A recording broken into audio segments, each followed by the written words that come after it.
Social media has become a part of every space in life, even politics, with over 20 crore people actively consuming it every day. It not only amplifies the voice of political parties, but is a great tool to empower the voters.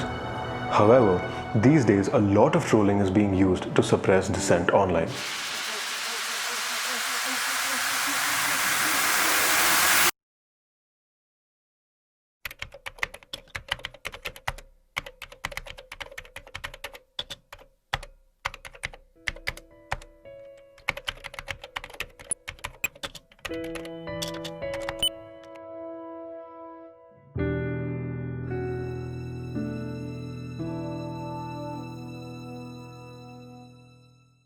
The IT cells of any political party, they are mostly trying to gather data so they can send relevant content to that particular concerned people over here. So all the political parties will have the same kind of IT cells. They are mostly divided into, we can say, 3 or 4 domains. One is the people who are going to create the content for that particular party. So it could be in the form of jokes, it could be in the form of humor, it could be in the form of an article, or it could be in the form of an news.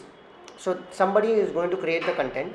The second part of their cell is divided where somebody is going to promote that content. So the second part would be to create Facebook accounts, Instagram accounts, WhatsApp groups and everything like that. The third part of the cell would be divided into following the other political party as to what kind of content they are putting it up, where they are putting it up, what news they are putting it up, and if we can troll them. Okay, so first part is creativity, second one is to spread that particular content, and the third one was to follow that other political party to ensure what they are also putting up over there. Social media platforms use hashtags to index information, to bring scattered opinion at one place. It also makes it easier for people to search and join conversations. Facebook and Google dashboards enable users to gather information about the area of reach, the amount of reach, and the total time required for that reach around a particular hashtag. This feature is very effectively used in campaigns to target people like me and you. I think they got on it faster. They got on it earlier than most, right? BJP cracked their social media game before 2014. I think Congress still trying to catch up. They're not really good at it. They're smart in the sense Congress is wittier and quirkier now. But BJP's, you have to see, IT cell doesn't just work with Twitter and Facebook, right? There's WhatsApp, there's Telegram, and there's ShareChat. There's all of these apps. So there are a lot of reports actually you can find. I think Economic Times did last month a great story on the number of WhatsApp groups per district that are being created. So you have to understand WhatsApp is a very personal medium, right? In that sense, Twitter and Facebook still WhatsApp is just coming to you and chat, and we tend to open most of those, right? So they're reaching out to you through WhatsApp and all of these platforms. So yeah, so BJP I think got it right first, and I think now everybody's pretty much just copying what they have done. The IT cell's main job ought to be to try and get the communication out using modern technology and social media platforms. So we have a very professional person in Divya Spandana who handles that. We got some very good dedicated people who are believers in a liberal ideology who are part of a team, and we tell all of them no slander, do your homework, source your information, and then you go ahead and question the government or leaders or whatever, and put our good story out. It's not just about bashing the BJP, it's also about going and telling people what you're going to be doing right. Aam Aadmi Party social media was directly a metamorphosis from whatever we had during the India Against Corruption movement. We started back in 2011, right, much before anyone else. And then we used social media so well. I was telling you, in 2015, a small state like Delhi and Aam Aadmi Party had the page with the largest reach and the #1 political page in the country. हमारे अवैतनिक कार्यकर्ता, ध्यान दीजिएगा, मैं अवैतनिक कार्यकर्ता कह रहा हूँ, ऐसे कार्यकर्ता जिनको कोई पैसे की ज़रूरत नहीं। आज कांग्रेस में कैम्ब्रिज एनालिटिका के कारण कितना पैसा बढ़ता है और कितने लोग काम कर रहे हैं, वो सारे वैतनिक हो सकते हैं। हो सकता है कि मेरा डेटा गलत हो, कुछ लोग उनके भी हो सकते हैं जो कि अवैतनिक हो, लेकिन चूंकि जनसंख्या हमेशा राष्ट्रवादियों की ज़्यादा होती है, इस कारण से हमारा जो सोशल मीडिया प्रभार था या जो हमें नई टेक्नोलॉजी लगाना पड़ी, आप इस बात का अंदाज़ा इसी से लगा सकते हैं। मेरे जैसा छोटा कार्यकर्ता, मैंने आज तक कभी पार्टी से सैलरी नहीं ली, इसलिए कि मैं पार्टी के लिए ये काम करता हूँ। हमारे जैसे न जाने कितने असंख्य कार्यकर्ता हैं जो कि इसी तरह से काम करते हैं। In the year 2018, YouTuber Dhruv Rathi interviewed an ex-BJP IT cell member Mahavir. Here's what he had to say. पैसे कितने मिलते थे आपको जब आईटी सेल में नौकरी करते? मेरे को तो पर दिन का 1,000 रुपए मिलते थे, बाकी सुपर 150 तो हाई लेवल के थे, उनकी तो हमें पता नहीं है कितना मिलते थे, मुझे तो 1,000 रुपए पर डे मिलती थी. The biggest danger to democracy today is fake news. Because supposing you ask a question of a government, what has been your rate of growth in agriculture and industry and services? If the government fakes news and tells you it's been 8%, 20%, 30%, you ought to vote for the government, right? You ought to. And if I'm the opposition and I'm telling you it's actually 2%, 3%, and 4%, but I'm not able to sell it because the government uses that fake news through television advertising, Mr. Modi, grinning at us from those petrol pumps, you're going to buy that story. So if the government decides to make fake news part of its political strategy, then the entire country will tend to say, well, he's right. It's a very dangerous thing because right now, we have the whole threat of fake news, we have the threat of propaganda, we have the threat of all kinds of videos and news which is being put out on social media. We don't know whether they are verified or not. We don't know whether they're real or not. There were, after the Pulwama terror strike, there was a video of Priyanka Gandhi laughing, which was not true. There was a photograph circulated of Rahul Gandhi with the terrorist in Pulwama, that also was fake. On the other side, there was a photograph circulated of the Prime Minister laughing with Mr. Nitish Kumar, that also was fake. So both the political parties are engaged in a war of propaganda on social media. Now, since our elections are going to come up, so there are a lot of news which are going to be generated. So if I were to put a percentage, I would say 20% would be the fake news in the year 2014. Give or take in 2019, I would say 60% or 70% of it would be fake news. As reporters, we bring in copy, raw copy, but we have to check and recheck that information. So I would say the way to tackle fake news and to tackle political propaganda is verified, solid, checked, rechecked and re-rechecked journalism that actually puts the facts out there. So for that, we have to look at, I think, the established mainstream news outlets and not get swayed by what is circulating on social media as WhatsApp. But sometimes even news outlets get swayed, because there was recently a photograph circulated of the Pulwama terrorist, which turned out to be John Bon Jovi. It was John Bon Jovi's morphed photograph. I don't know if you saw that. So, and news outlets were putting it out. So these are the kind of things we have to be very, very careful of. And in a situation like this, there is certainly a war of propaganda being fought on social media. With no definite way of verifying news today, some online news websites like Boom, SM Hoaxlayer, and Alt News are tackling this grave issue by bringing to its readers verified facts rather than opinion. They also report on stories of people fighting for individual rights, freedom of expression, and the right to free speech. This is what we are fighting. We've got 130 billion voices. We just can't be ruled by one voice. That's why all these trolls, all these abuses, we feel really, really bad about them. Trolling is a part of this social media campaigns, because if some political party has put up a content, well, there has to be somebody to either defend that content or to counteract that particular thing itself.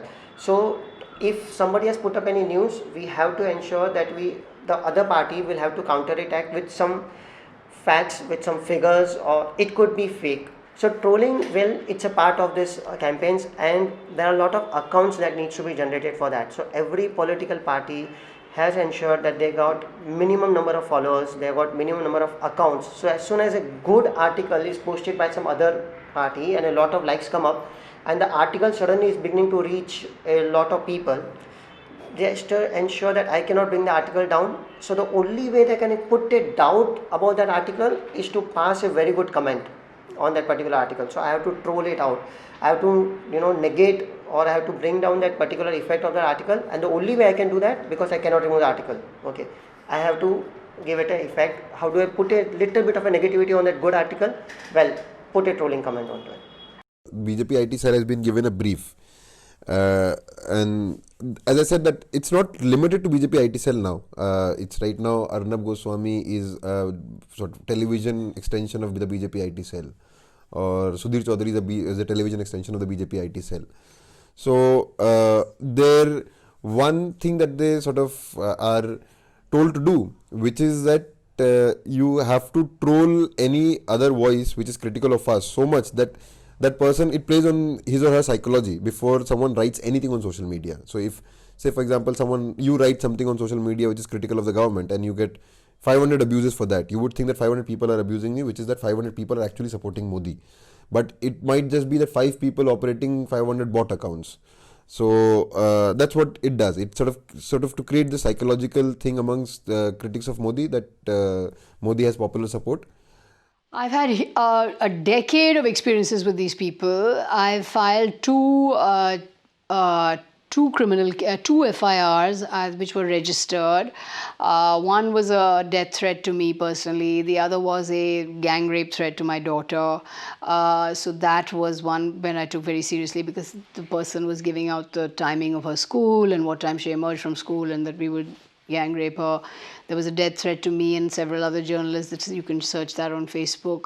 And also the kind of attacks and vilification and character assassination on a daily basis that I get. So I have a younger sister, and one time they pulled out a image that I had shared of hers on my Instagram, and they like started talking about her. So, and she's a student and she goes around college and all of that, and I was like really scared for some time, and there's no way of knowing, right? So yeah, and these attacks go on for hours and hours. So it's like a coordinated thing. Eventually you learn how to deal with it, but in the beginning it used to give me like a lot of anxiety, and it used to just scare me because they'll tag your employer. So this is one of those tactics, right? Will they tag your employer and constantly ask them to fire you? I know my former boss used to get so many mails. Luckily he was one of those journalists who didn't care about it, but a lot of people lose their jobs also. Some time back I posted on WhatsApp message, and that WhatsApp message is taken by screenshot by Amit Mawaliya, the head of IT department, and he posted that screenshot of WhatsApp message on Twitter, and that is shared by 1000 people. Every WhatsApp group the same message was shared. Like in every WhatsApp message वही message बार-बार troll share किया गया था, जिसकी वजह से I deactivated my Facebook for one day. There was some statement I put on Facebook, yeah, there was basically I don't remember the event, but my caption said Azadi, like Bhukmari se Azadi, Manuvad se Azadi, Brahmanwad se Azadi, कपड़े पहनने की आज़ादी, chowmein खाने की आज़ादी, because there was a news कि chowmein खाने से लड़कियों को सेक्सुअली बहुत वो हो जाती हैं, तो उनको चाउमीन नहीं खाने देना चाहिए. So इन सारे फ़ोन रखने की आज़ादी, that was all my caption. So there were around 10 to 15 people जो लगातार मेरे उस पोस्ट पे कमेंट करते हैं, saying with all the rape and death threats. There was one comment saying Allahabad आओ तुम्हें पेट भर के चाउमीन खिलाते हैं, and everything like that. So yeah, and there were around 20 to 25 friend requests in a day, all of the BJP people, because they had their bio that said BJP. We get calls all the time. They have made public the numbers of all Congress people, the senior leaders of the Congress party, the media that doesn't speak in their voices. My number is like made public so many times. Every now and then I get a call from anyone. He's like, आप Indian Youth Congress से बोल रहे हैं? हाँ बोल रहे हैं. वैभव बोल रहे हैं? हाँ बोल रहे हैं. तुम्हारी ये, तुम्हारी वो. They just start like that. I have to block these numbers, and I keep doing that. I mean, it was very tough in the beginning because, my son's friends would see the stuff, and, my friends would see it, and it's public, right? So everybody sees it, and, you're suddenly made into this, you're made into this public enemy, and everybody's going after you, and they create this, they create this mahal that you're this traitor and deshdrohi, and you're dirty, and you're a slut, you're a whore, you're all these things, and, they'll manufacture stuff about, they just put out all kinds of fake photographs, and so it's difficult to deal with that publicly. I dealt with it basically by ignoring it, but also complaining. Initially ignoring, but then complaining. So there were two incidents. Initially I did complain, but for the second time, I didn't.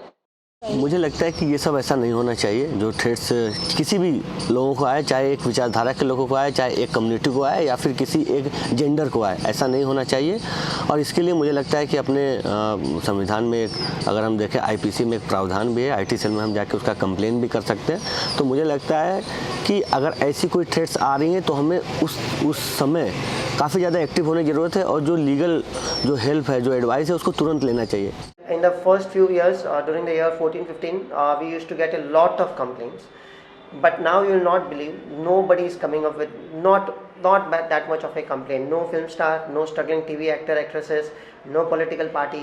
They have accepted the fact that if I am going to put up some content, if there are going to be 10 comments, 7 would be positive, 3 would be trolled or 3 would be on the negative side.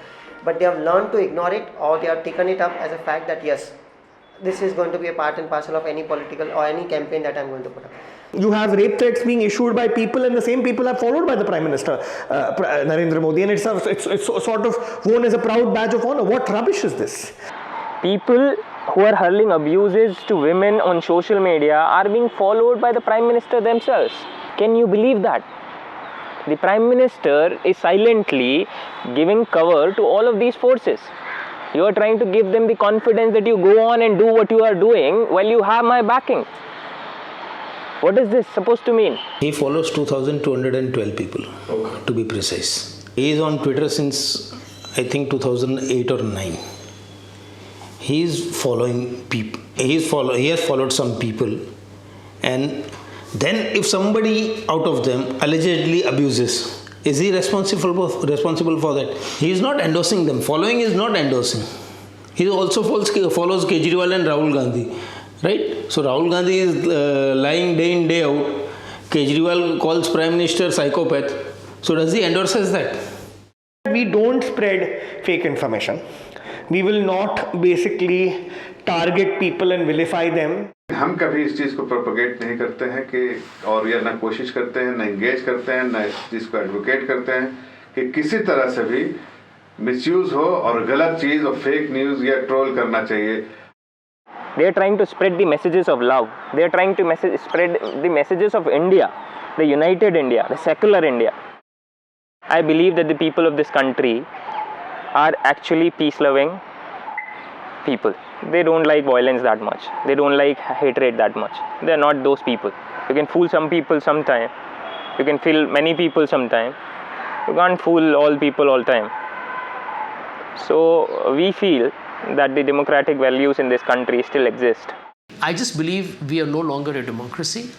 We are a democratically elected dictatorship.